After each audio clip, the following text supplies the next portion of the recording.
Jy is baie welkom vanoggend hier by ons 10 uur diens. Ek kan nou amper vir julle sê goeiemiddag. Ek sal dit nou sê, as dit middag is. Ja, wat 'n voorreg om vanoggend bietjie saam te wees. En as ek so dink aan vanoggend hoe moeilik dit was om uit die bed te klim, toe ek sien dat dit is so dig mis daar buite. Weet jy nog, ek amper ek's in die Kaap. Maar dit was 'n week gelede gewees. En toe was daar nie mis nie. Maar dit het my vanoggend ook herinner aan hoe ek in Desember op 'n stadium gevoel het. Iets het toe gebeur met my en ek wil jou graag daarvan vertel. En dit is hierdie ding. Ek weet nie of jy weet wat is hierdie nie. Jy 'n bietjie 'n shout-out gee. Wat doen ek nou? Wat sê jy kan hom gee?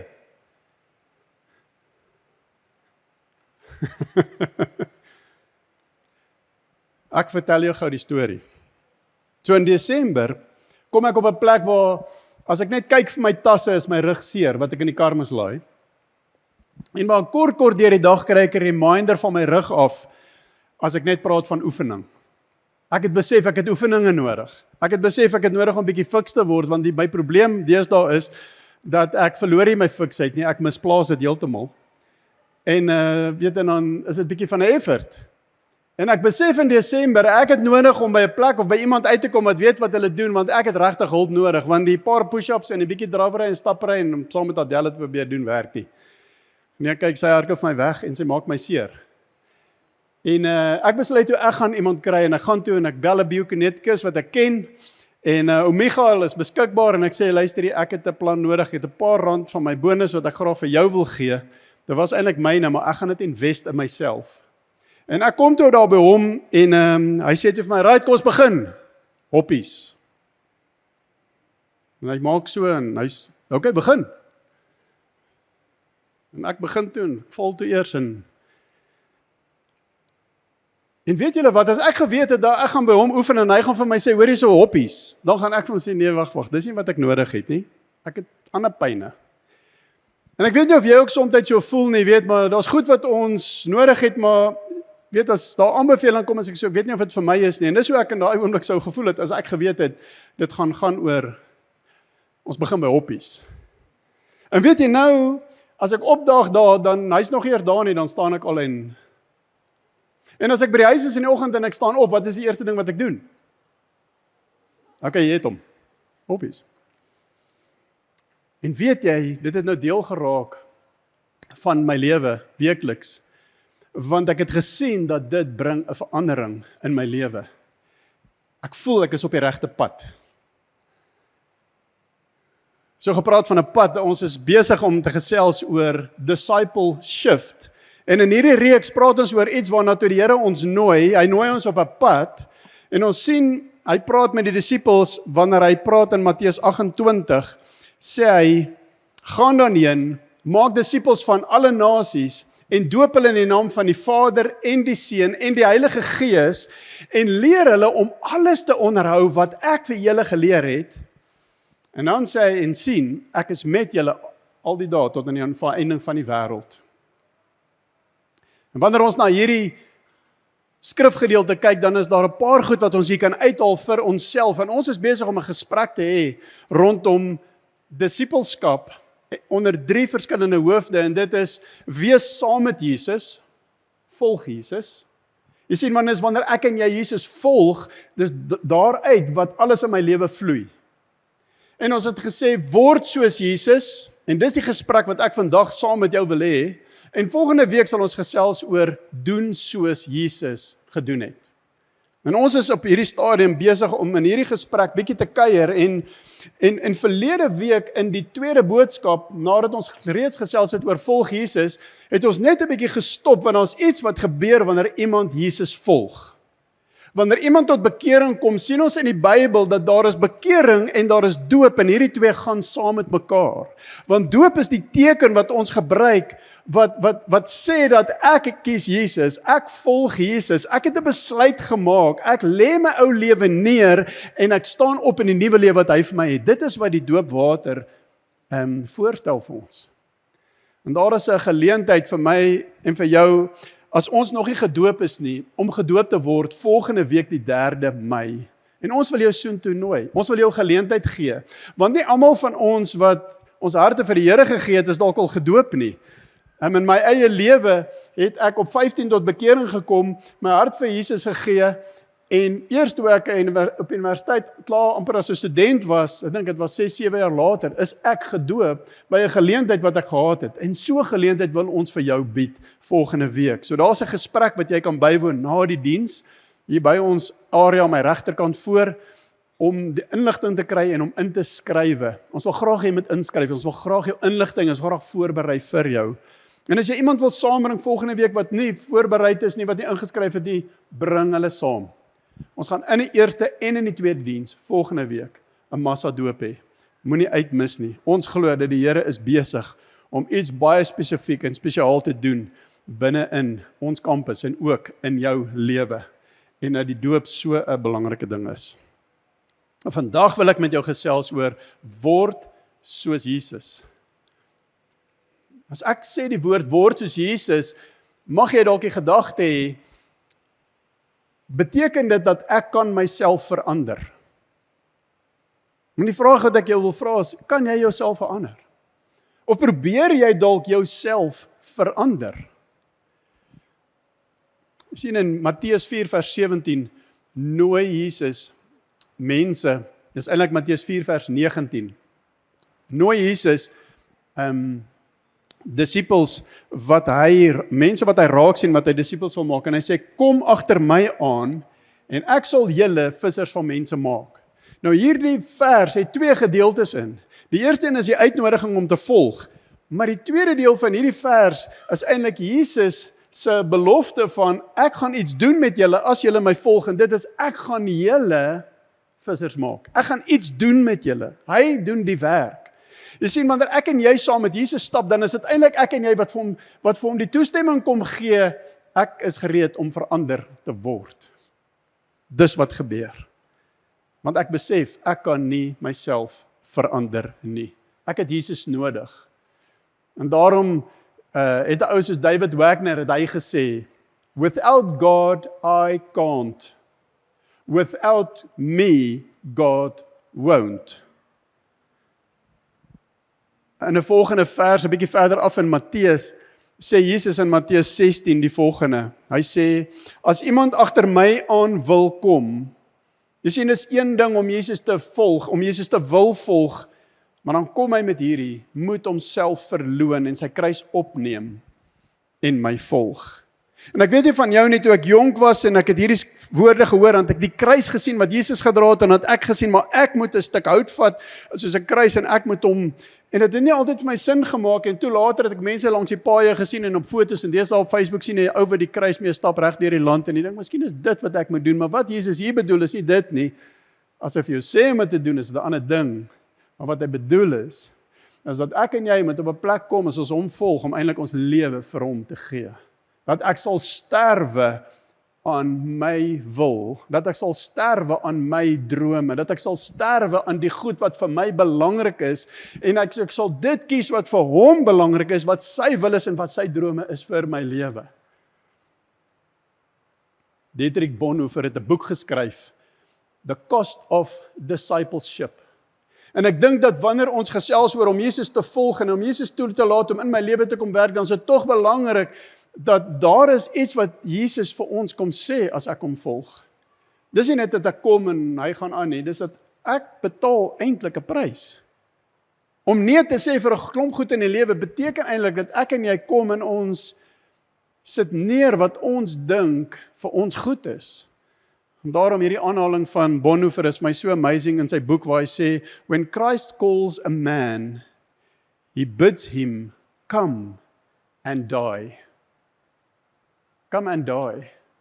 En soms dink daai woorde vir ons so, Jesus, ek weet nie of ek bereid is vir dit nie. Maar ek wonder of ons regtig besef wat dit beteken as Jesus ons roep, en hy roep ons in hierdie spasie en waar ons alles neerlê en ons hom volg, dat dit wat hy in gedagte het, dit wat hy weet, daai beheer wat ek vir hom oorgee, is eintlik die coach in my lewe, wat vir my wil kom sê, sal jy hoppies doen, as ek vir jou sê. Jy sien, dit het vir my aanvanklik na 'n simpel ding gelyk, na 'n maklike ding gelyk, ek wonder, hoekom het ons nou dit mee begin? Hoekom draf ons nie eers vir 5 minute nie? Want hy weet, hy is die spesialis. En net so Jesus in ons lewe, wanneer hy ons roep, ons daar iets wat hy vir ons het, wat ons nog nie kan sien nie, maar dit beteken dit, ek en jy kom, en ons gee aan hom die beheer oor. Ek beskryf dit soos wanneer ek en jy Google Maps gebruik. Jy weet, dit beteken dat ek en jy is nie meer in beheer van die Google Maps van my lewe nie. Maar dit beteken dat ek en jy gee vir hom die hele beheer oor, want hy is eintlik die map. Hy is die map. En hy is die beginpunt en hy is die eindpunt. Jy sien, hy is alles en daarom kan ek nie anders as om hom ten volle te volg en ten volle te vertrou in my lewe nie. Dit maak nie saak waar ek is nie. En ek wens so dat ek het as 'n jong mens hierdie beginsel alreeds van die begin af verstaan. Maar ek weet ook, God is in my hele storie en God weet presies waar ek is elke oomblik. God weet waar jy is vanoggend as jy hier sit. Waar is jy in jou journey en hy weet presies wat hy vir jou nodig het as jy hom kan vertrou om jou te vat na wat hy vir jou het. Iemand het een keer gesê, Christ is either Lord of all or he is not Lord at all. Ek dink soms wil ons sekere gedeeltes vir die Here gee. Maar as ander gedeeltes wat ek wil nog so 'n bietjie aan vashou. Nog so 'n bietjie beheer. En om Jesus te volg beteken vir my en vir jou ouens een ding. En dit is dat hy is die Here. Dat hy die Here is van my lewe. Dat ek hom die koning maak van my hart. Dat ek van die troon af klim en hy is die koning. En ek behoort aan hom. Dis 'n besluit wat ons elkeen die voorreg het om te maak. Jesus nooi ons in daai spasie in. Kan ek die Here wees van jou lewe? Kan ek die een wees wat die coach is? Kan ek die een wees wat die shots call in jou lewe? Dat as ek sê, hoppies, die actually dit sal doen en jy sal hom vertrou daarmee. En wat ook al is, wat hy vir ons wil gee. John Mark Comer is 'n stem in ons moderne era wat baie praat oor disippelskap. Hy word nogal 'n lekker sterk stem, iemand wat mens na kan luister en hy het gesê, we are always being transformed, either by culture or by Jesus. Jy sien, hy weet wat is die transformasie wat hy in my en jou lewe wil bring. Nie een van ons se lewe se storie en se toekoms is dieselfde nie. Maar ons het een ding in gemeen en dit is die proses wat Jesus in ons lewe wil gebruik om ons te maak soos hy. En net weer hy weet hoe om dit te doen. Die wêreld wil vir my en jou kom sê in die kultuur waarin ons leef, one life, live it. Jesus kom sê, I am the life. Ek is die weg, ek is die waarheid en ek is die lewe. En hy nooi ons om hom te maak, die beginpunt en die eindpunt en hom te maak, die pad waarop ek stap. Die verandering wat God in ons lewe wil bring, die verandering wat ek glo ek wil amper sê dat ek en jy het hier binne in ons, het ons iets van, ek het 'n begeerte om te wil verander. Ek glo dat God sit ietsie binne in ons, hy sit drome in ons, hy sit roeping in ons, hy sit hier in ons hierdie begeerte en ons weet nie altyd nie, maar hy weet presies wat is nodig om in ons lewe te doen. En daarom is jou transformasie direk gekoppel aan jou gehoorsaamheid. Gehoorsaamheid aan Jesus. Jy sien, ek en jy kan onsself nie fix nie. Ons kan nie Adam regmaak nie. Adam is nie fixable nie. Die waarheid oor Adam is dat Adam is nie die original nie. Jesus is die original. En Jesus is die een wat my en jou wil kom herskep, kom transformeer binne in wie hy is. En dit is wat hy binne in ons wil kom doen. So hoe lyk dit? Alan Platt het hierdie ding gesê. Hy sê, Jesus came to make us more human, not more spiritual. Jesus came to make us more human. Jy sien, Jesus het gekom in die vorm van 'n mens, nie 'n gees nie. Jesus het nie die super spiritual ouens uitgekies en hulle nog verder gevat sodat anders soos hulle kan word. Nee, hy het gewone mense gekies. Gewone mense soos ek en jy, en hy het hierdie mense kom vat en hy het hulle kom wys wie hy is. In die skrywe van Paulus in die 2 Korintiërs is daai die skrif wat ons help om te verstaan dat die Here Jesus het kom wegvat dit wat 'n bedekking oor ons oë was. En dat die Heilige Gees in ons lewe werk en ons vat van een vlak van heerlikheid, een vlak van Christus beeld na 'n volgende vlak van heerlikheid. Hy is die een wat die groei bring. In die Engelse vertaling in die New Living Translation sê dit so: So all of us who have had that veil removed can see and reflect the glory of the Lord. And the Lord, who is the Spirit, makes us more and more like Him as we are changed into His glorious image. Daar is 'n werk wat ons die Here toelaat in ons lewe om te kom doen, en al hoe meer soos wat jy hom toelaat om binne in jou lewe te kom werk, is hy besig om iets te doen in jou lewe wat mense nie altyd kan raak sien nie, jy nie altyd noodwendig kan beleef in die oomblik nie.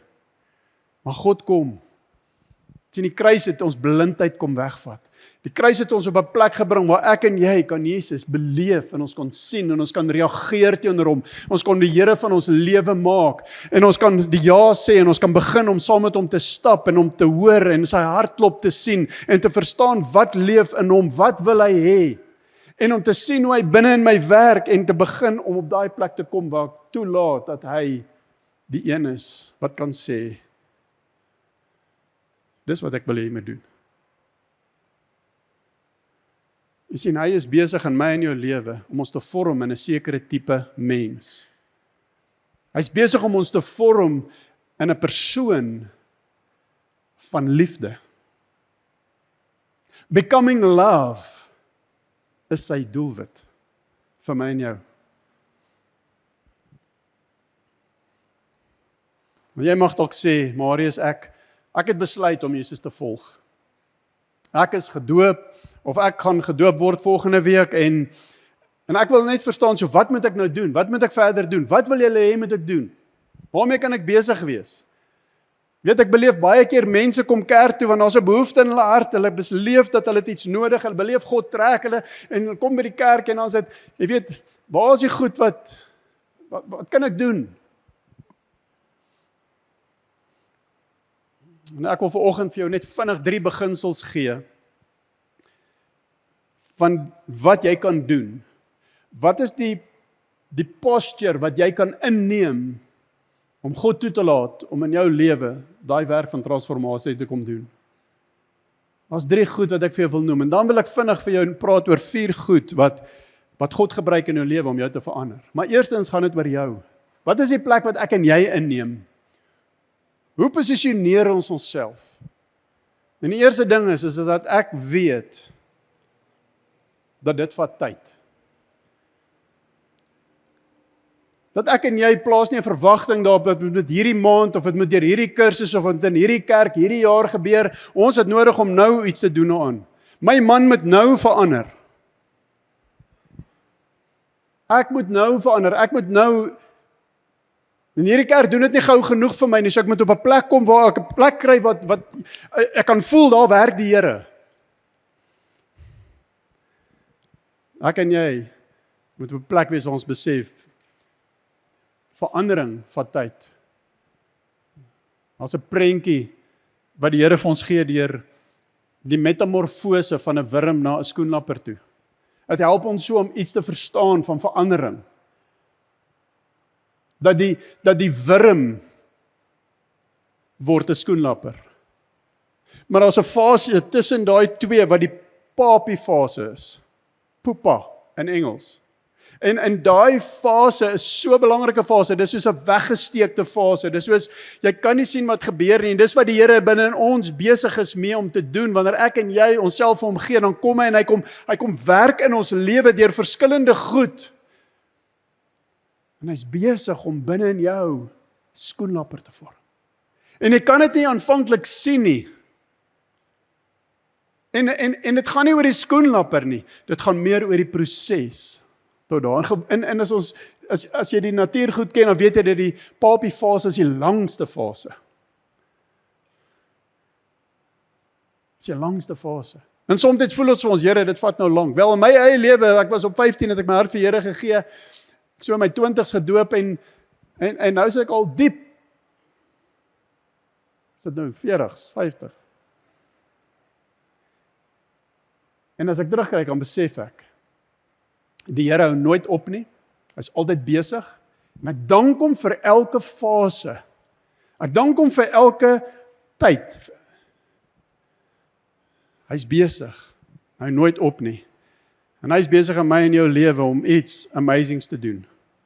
En daar's twee goed wat belangrik is vir my en jou in hierdie tyd, wat dit vat, dat ek 'n plek inneem van passiwiteit, dat ek nie probeer verander nie, want God doen die verandering in my lewe.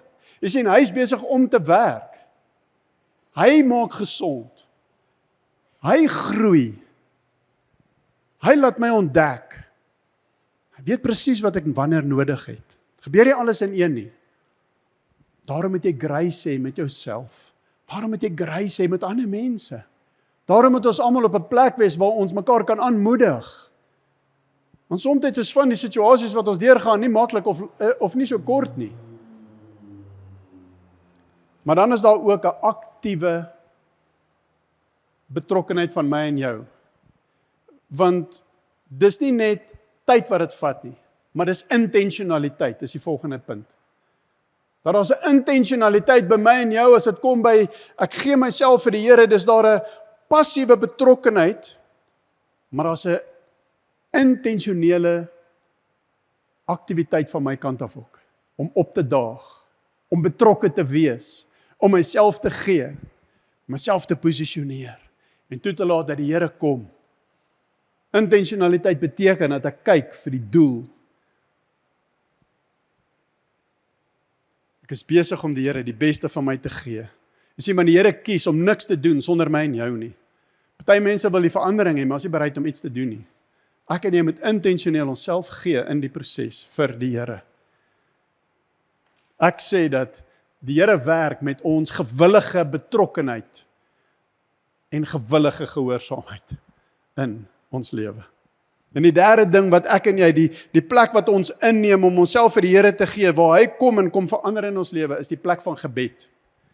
Ek dink dit is die belangrikste plek wat ek en jy moet inneem in ons lewe, hierdie gespreksverhouding met God, hierdie liefdesverhouding, hierdie intimiteit wat ek die voorreg het van om in te beweeg, waarin hy my innooi.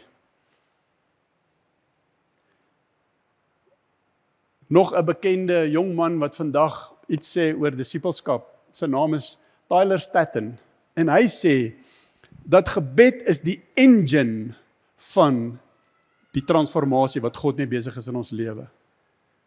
Dit onderstreep so vir my hoe belangrik is dit dat ek en jy sal gebed in ons lewe aangryp as die ding wat God wil gebruik. Dis die plek waar ek hom as die Here kroon. Dis die plek waar ek buig voor hom. Dis die plek waar ek kom in 'n absolute afhanklikheid van God die Vader. Dis die plek waar ek en hy in 'n liefdesverhouding leef. En ek sy hartklop ken. En ek weet, ek hoor wat dit is wat hy van my vra. En is nie vir my moeilik nie, want ek weet, hy wil altyd goed doen vir my. Hy sal altyd goed na die beste laat uitwerk. En wanneer ek hierdie plek inneem waar ek besef, God wil in my lewe werk en, dan is daar 4 maniere hoe God in ons lewe werk. Daar's 4 goed wat ek vinnig met jou wil gesels, hoe God binne in ons lewe werk. Die eerste een is, die stories wat ons glo. Ek en jy word groot met stories. Ek en jy word groot met stories oor God. Ek en jy word groot met stories oor myself. En dit hang natuurlik af waar jy groot word, wat die omgewing is, wat die waarheid of die valsheid van daai stories bepaal het. Die stories in ons lewe, oor elke aspek van ons lewe, is iets wat of die wêreld of Jesus in my lewe shape. Ek dink die grootste revolusie wat in ons hart plaasvind, is wanneer ek God se storie, sy waarheid hoor oor wie ek is. Wanneer ek myself ontdek in God, dit veroorsaak in my hart net 'n ontploffing as 'n mens. Ek sien dit keer op keer, wanneer mans die Here ontdek, en wanneer hulle ontdek wie die Here sê hulle is, en die leuns wat oor hulle gespreek is, die valse stories in hulle lewe, sien ek hoe God kom, en hy's besig om 'n skoenlapper te maak. It's net amazing om dit te beleef. En ek glo dat God wil kom en hy wil in ons lewe kom stories herskryf, goed wat ons glo, wat die wêreld vir ons kom vertel het, rondom geld, rondom verhoudings, rondom werk, rondom ouerskap, rondom betrokkenheid in hierdie wêreld, rondom kerk, rondom godsdiens, rondom geloof, dat die Here wil kom en hy wil my en jou lewe, wil hy kom die stories skrywe wat die waarheid is. En daarom het ek en jy definitief nodig om God toe te laat, dat hy dit kom doen. En een van die maniere hoe hy dit doen in ons lewe is deur die gewoontes wat ons het. Dis my tweede punt. God werk deur jou gewoontes binne in jou lewe. Die goed wat jy gereeld doen, het 'n geweldige effek in jou lewe. As jy elke dag vir 10 minute strekoefeninge doen, gaan jy heeltemal anders te opstaan as die ou wat in die bed lê vir 10 minute en niks doen nie. Jy sien, die een gaan kreun, en die ander ene gaan 'n wonderful day hê. Ek dink altyd daaraan as ons praat oor hoe dit wat ek en jy doen in ons dag, en ons konsekwente doen, hoe groot verskil dit maak. Dis soos wanneer ek 'n baksteen muur bou, elke dag wat ek opdaag vir oefening, is wanneer ek 'n baksteen lê. En wanneer ek 'n baksteen lê, elke dag wat ek gaan oefen, en ek kyk na 'n jaar terug, dan sien ek 'n hele muur staan in my lewe. Maar is net om op te daag vir daai een oefening. Is net om daai 10 minute te vat en dit te doen wat jy weet gaan die muur bou. Jy sien, ons lewe word nie gebou deur goeie bedoelings nie. God verander ons nie in groot oomblikke nie. Dis in daai klein gewoontes wat ek en jy het, van die woord lees, van met God gesels, van stilte en afsnyding, afsondering van die wêreld. Dis in die gewoontes hoe ek eet, hoe ek oefen, die gewoontes saam met mense, my gewoonte van aanbidding, my gewoonte van om te leer en my brein toe te laat om met die regte goed om te gaan. Elke dag se klein gewoonte veroorsaak in my naderhand 'n muur wat gebou is.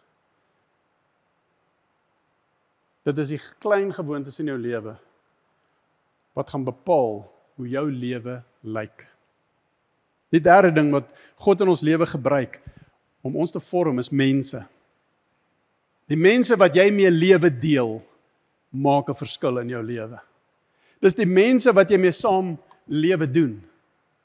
As jy kies om te begin oefen en jy kan kies om te oefen met 'n groep wat gedissiplineerd is en elke dag opdaag en ek dink so aan Adel wat nie die eerste diens hier was nie, want sy was by haar groep gewees nadat hulle gister 'n ultramaraton gehardloop het, is vandag belangrik om 5 kilometer te gaan draf sodat jy net daai suur kan afdraf. As jy so 'n groep het wat committed is, maak 'n groot verskil. Wanneer jy iemand is wat wil oefen en jy's by 'n groep wat alle dae op wanneer hulle lus is, so nou en dan word jy ook iemand wat dit nou en dan. Jy sien, die mense in jou lewe maak 'n groot verskil oor jou houding. Hulle beïnvloed jou waardes, hulle beïnvloed jou kultuur, hulle beïnvloed hoe jy lewe. God gebruik mense in ons lewe, mense wat hy binne in jou lewe wil kom plaas, mense wat lief is vir jou, mense vir wie jy jou hart kan oopmaak, mense wat jy toelaat wat God gebruik binne in jou lewe. Mense wat jou kan help in jou verhouding met Jesus en wat jou beïnvloed en wat toelaat dat God kom en hy werk in jou lewe. Disippelskap is nie net ek en God nie. Disippelskap is nie net ek wat tyd met hom spandeer nie. Ons is gemaak verhoudingswesens. Ek is altyd verbaas oor die mense wat God in my lewe inbring en hoe spesifiek daai persoon in my lewe 'n verskil maak. Die vierde ding wat God gebruik, die laaste een wat ek met wil deel, is ervarings. God werk in ons lewe deur ervarings. Hierdie week het ek en Adel voorreg gehad om daar by Groot FM deel te wees van die groot biddag. Dalk is van julle, weet julle daarvan, en by hierdie biddag is daar gebid vir mense en situasies, en ons was deel van 'n span wat gebid het vir mense, en dan so 24 uur gebid, en ek het op die skerm gekyk waarop die boodskappe deurgekom het, en dan het ons so elkeen 'n boodskap gevat, en dan soos ons in die sirkel sit, het jy gebid vir 'n boodskap. Het was amazing geweest om te kan die Here te vertrou saam met elke persoon in daai situasie, maar ek het ook besef terwyl ek dit doen en ek die situasies sien, die ongelooflike situasies waarin mense is.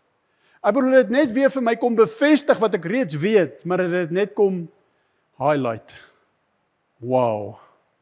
Is daar iemand hier wat deur situasies gaan of gegaan het? Was er een of twee? Is daar iemand hier wat regtig situasies, dis moeilik geweest? En net die Here vertrou. Elke van ons het dit. Maar God gebruik ervaring in ons lewe, ouens. En ek het net besef in daai terwyl ons bid, jy weet, is dit nie om te bid dat die Here Here vat dit weg nie. Dit is, Here, U is in daai situasie en ons bid, Here, dat U sal wysheid gee, dat U sal krag gee, dat U sal wys waarmee is jy besig in die situasie. God is die een wat sê, ek sal alles ten goeie vir jou laat meewerk. Hy is nie die een wat sê, ek vat jou uit elke situasie nie. Hy sê, ek is saam met jou in die situasie. Daniel se vriende beland in 'n vuuroond. Daar's hierdie prentjie wat ons kry uit die boek van Daniel uit, waar hulle in 'n vuuroond gooi, want hulle wil nie buig nie, hulle wil nie in lyn kom nie, want hulle aanbid God.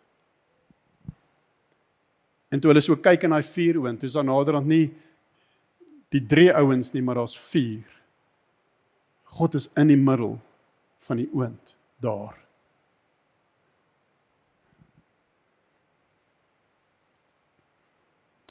Dis nie die ervarings wat ons verander nie.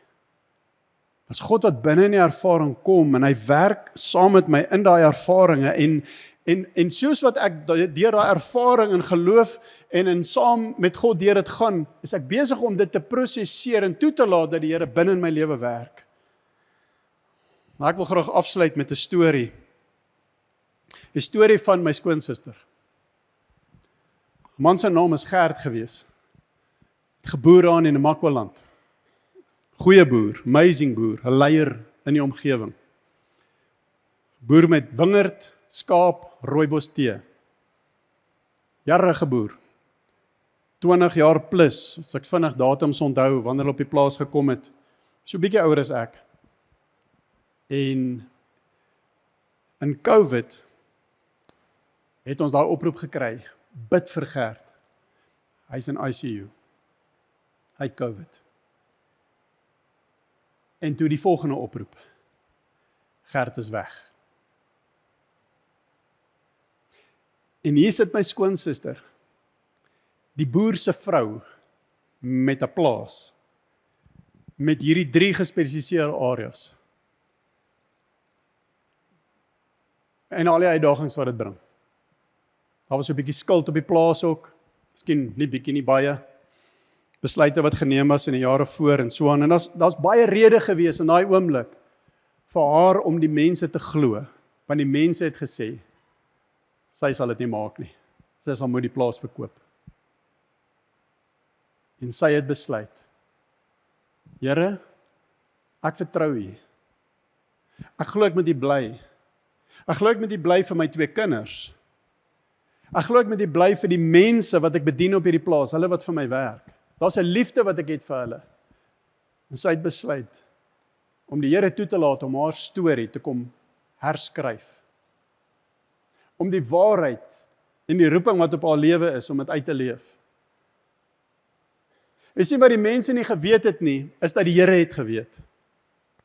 En in die jare wat opgeloop het, het sy saam met haar man begin leer, by die boer begin leer, hoe sy die water moet werk vir die wingerd. Hulle het nogal baie wingerd, rosientjie drywe.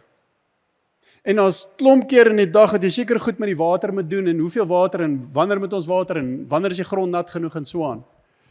Dis 'n kuns.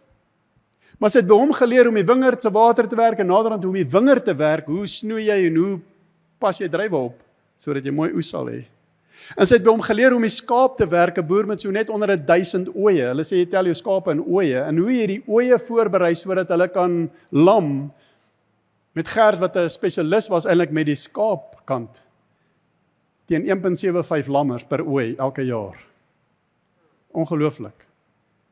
En sy het by hom geleer hoe om die lammers te werk. En net so die rooibos tee, en ek praat nie eers van die lucern en die koring, en alles wat daarmee saamgaan nie. En sy het God toegelaat om in haar lewe mense in te bring. Mense wat sy toelaat om in haar moeilike situasie te kom inspreek. Mense wat geglo het in haar, mense wat lief was vir haar, mense wat spesialiste is in van daai areas.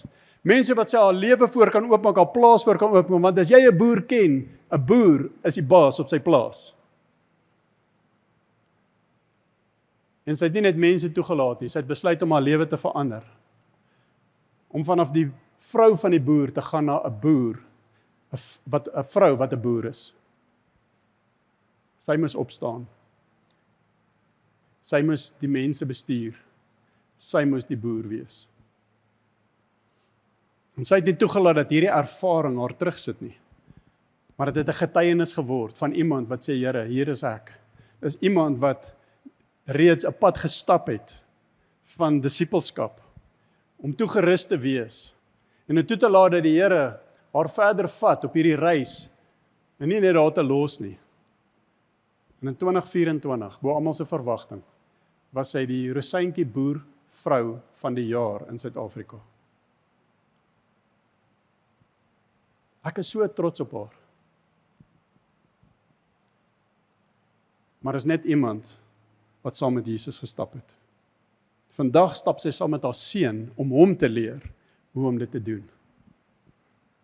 Vanoggend ouens, glo ek dat die Here roep ons om hom te volg met ons hele hart, om vir hom die toestemming te gee om in ons storie te kom herskryf. Ek glo dat die Here wil vanoggend hier met mense praat en sê, laat my toe om in jou lewe te kom werk, om die coach te wees, en op te sign en te sê, Here, wat wil U hê?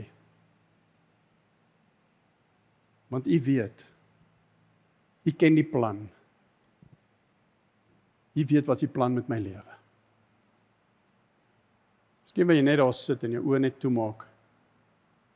Dalk wil jy vanoggend respond op een van die volgende maniere, net daar waar jy sit. Dalk is jy iemand wat vanoggend net wil sê, Here Jesus, ek gee U vandag die beheer van my hart. Here, daar's areas in my lewe waar U nog nie die koning is nie, en ek wil vanoggend reageer. En dalk wil jy dit doen vanoggend, net daar waar jy sit.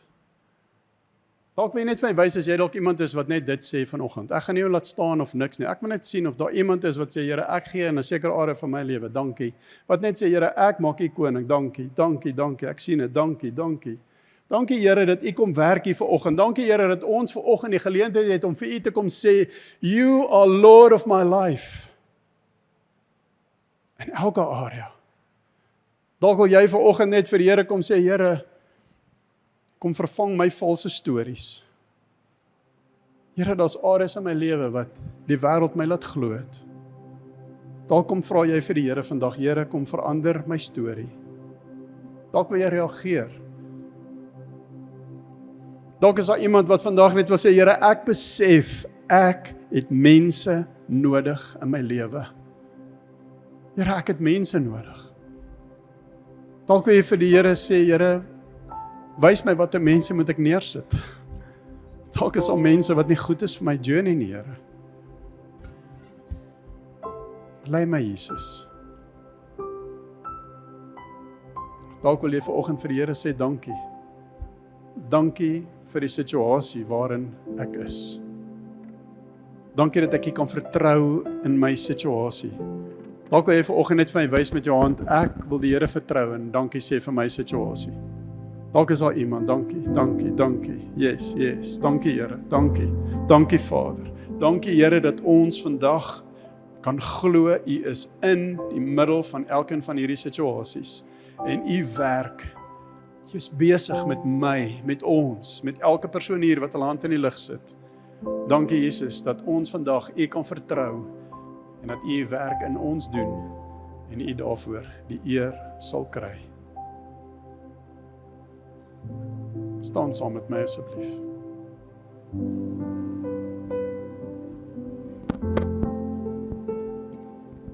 Here Jesus, dankie dat ons vanoggend